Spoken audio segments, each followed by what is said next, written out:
Here we go, 2021. Hey guys, what's up? Happy New Year to you all. It's my first video of the year and I just wanted to wish you all a happy and healthy and wealthy 2021. And gosh, I hope things do get back to normal soon, but of course we want to do it in a cautious, slow, and orderly way. I know everybody has different opinions about how this whole situation was handled, but I think as a country we've done quite well compared to some others out there. And we only have to do this for just a little bit longer and I'm sure things will improve. Trust me on that, okay guys? Okay, so now back to real estate talk. For those of you who are new to my channel and may not be aware that I do an annual video in the beginning of every year outlining my predictions and projections and just some trends and patterns that I predict will happen throughout the year. And generally I've been pretty good at it. But I think this year I'm gonna do things a little bit differently, you know, because all bets are off. Everything is really unpredictable. However, I will share with you some of my signature insights and analysis about what I think is going to happen in the market here, you know, mostly grounded on facts.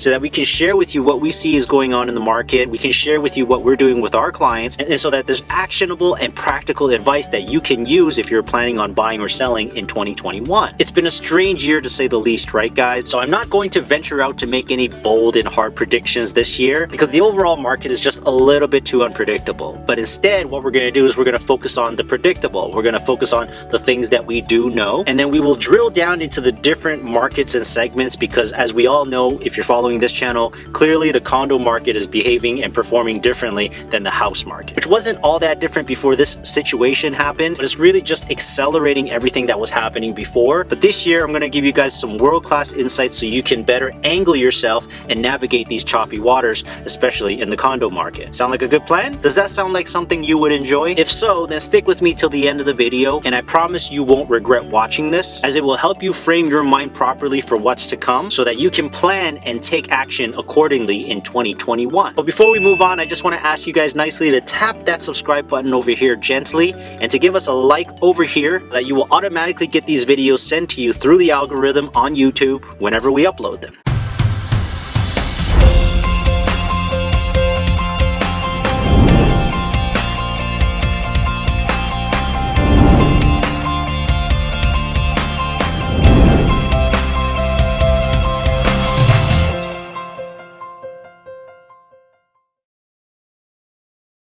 Okay, so welcome back guys. So here's what we're gonna do. We're gonna start talking about the things that have happened, all right? So we're gonna get into some of the numbers for December that were just released by the Toronto Real Estate Board just a couple of days ago. And then we'll talk a little bit about houses, townhouses, and condos. So again, here's what we know so far. December was a bang out year. So we set records and we finished the year with 95,000 sales transactions, which is the third best on record that we've ever had. And it's crazy to think about this because it's happening during a once-in-a-lifetime crazy pandemic. Real estate as a business hasn't really been affected that much by the pandemic. And in fact, it has actually even boosted business in some way. Because at least in the short term, people definitely value space, you know, and that was happening even before this whole situation happened. So for you sellers out there, open houses are essentially banned. However, private showings and viewings are still happening as normal. You just got to make sure that you're wearing masks, wearing gloves, and following the proper precautions. So here's what we also learned during this crazy time is that location is now relative. Because with the help of technology these days, as long as you have a computer and a cell phone, you can pretty much work anywhere. And what we're hearing from the media is that this might become a semi-permanent work arrangement where we might actually shrink back down to 4 working days or some other different type of company work structure. What we also know is that all the different levels of government are ready to step up financially to support people and businesses. And so we don't expect interest rates to be going up anytime soon. However, at the same time,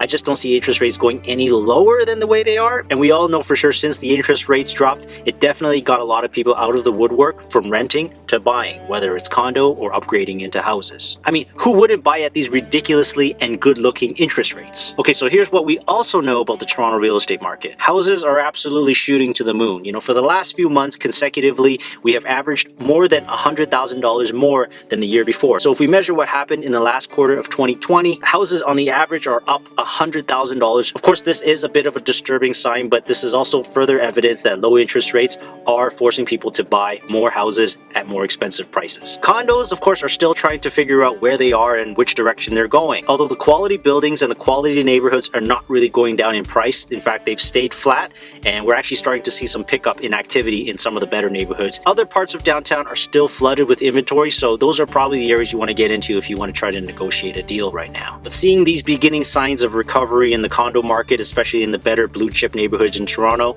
is definitely a positive sign overall for the market in 2021. So the rental markets and the condo markets in the suburbs of Toronto, just everything outside of downtown Toronto has actually performed pretty good. People who are living in these neighborhoods or in these areas of the city are just carrying on with business as usual. And like I mentioned in some of my previous videos last year, a lot of the people who were renting downtown don't feel the need to rent there anymore. They're willing to go up a few subway stops to be able to purchase and buy their own place because, of course, we don't know how long this is going to last for, which I think is an incredibly smart move. And if you find yourself still in that situation, your job is pretty safe, interest rates stay low, it's not a bad idea for you to make a move in 2021, even if it's for a really small condo, but at the very least, you own something. And some have even outright moved to a whole different city like Hamilton, Kitchener, or even Barrie. And we've definitely been seeing some movements in the lakefront cottages and even in rural properties. This is probably more on the side of people who are a little bit older, about to retire, who want that space and don't want to deal with the city traffic and all the noise here. Before the pandemic, the general trends were there too. People were looking to get more space, bidding wars and bully offers, those were all sort of normal and part of the process. But again, without trying to actually really make predictions, I would say that the intensity of house buying is going to be pretty strong,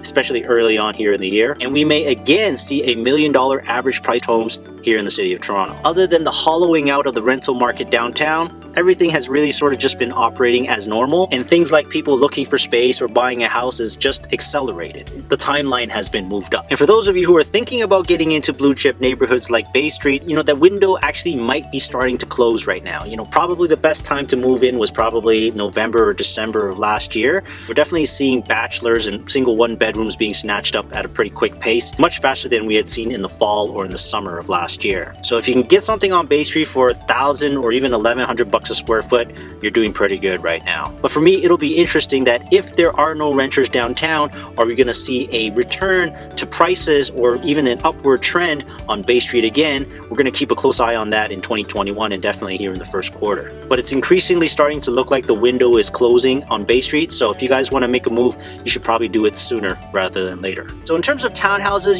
it's interesting, right? Last year, there was intense competition for detached or freehold properties. Condos, we knew, obviously, were not doing well. Huge amount of inventory. Townhouses were sort of flat in some areas, especially in the core of Toronto, which to me probably only suggests that maybe the demand was stronger for bigger properties, freehold properties. And so we could begin to see a bit of a comeback and maybe even a pretty intense and fierce one in 2021. Again, it's not a prediction, but it's just a sort of an inkling or a feeling that I have. So if it's a townhouse, you definitely want to move quickly and you want to move aggressively. Not aggressive, assertively. So it is a very interesting time, guys, because, right now we're trying to figure out, has everybody all bought out already in 2020? Because certainly it was a very intense year and we caught up in a big way. Is that buying done? Is the market dropping off? So have all the buyers already bought properties in 2020 already because of all that intensity, or there's more to come? These are questions that we're definitely going to ask and we're going to keep a close eye on here. Outside of condos, you guys should be expecting bidding wars and offer dates and very aggressive action. And it's better to be prepared than to be sorry. Let's make sure that you get your financing straight. Let's make sure that you see enough properties so that you know what you're looking at. And of course, you got to work with a pro. Right? And some other little interesting tidbits of information is that a lot of experts and pundits are saying that, people are going to be spending a lot more money and time on their houses, replacing rugs, painting walls, just doing general home improvement stuff. And this was clearly the case in 2020 where lumber was in low supply. People literally had to wait weeks or even months to get lumber to build things in their backyard. Who knows, coming out of this pandemic, maybe we're going to have a lot nicer and prettier homes because of it. Let's try to look on the positive side, all right, guys? So let me know what you thought of this video by leaving us a comment, throw us up a like, and definitely make sure you hit the subscribe button and turn on the bell for the notifications so that you know the moment when we upload a video, and we're going to give you important information about the market. So you definitely want to stay close to Selling Toronto, stay close to our channel, because we're going to provide you with lots of value and lots of information. And thanks for watching all the way to the end of the video, guys. I know it's a long one, and I just wanted to take this moment here to give thanks and my warmest and fullest appreciation and gratefulness to those of you who don't have the opportunity to work from home. You know, you have to show up for work, you're working longer hours, the demands are definitely a lot harder on you. And especially those of you who work in healthcare, my heart goes out to you. But I just want to let you all know that you are truly and greatly appreciated. You guys are truly the backbone of our economy and, of course, even our society. Without you stocking shelves, cleaning things, cooking food for us, we would not be here, and I really wish I could do more for all of you. So all I can do on this channel is encourage all of you to give graciousness, to give gratitude. Who knows, maybe even give a joke to somebody to lighten up their mood and their day for just a few moments. Everybody needs to be heard and appreciated, so I hope you guys go out there and spread some joy and some well wishes to people who are just scanning your food at the grocery store. For those of you who are out there working hard for us, I just want to say we appreciate you very, very much, and we hope you stay safe, stay healthy, and get plenty of rest. So thank you all for watching, and please make sure you follow the channel. You'll see plenty more of us here at Selling Toronto, and feel free to contact us directly if you're ready to do something this year. We'll be here and we'll be ready for you. Talk to y'all soon, and one love.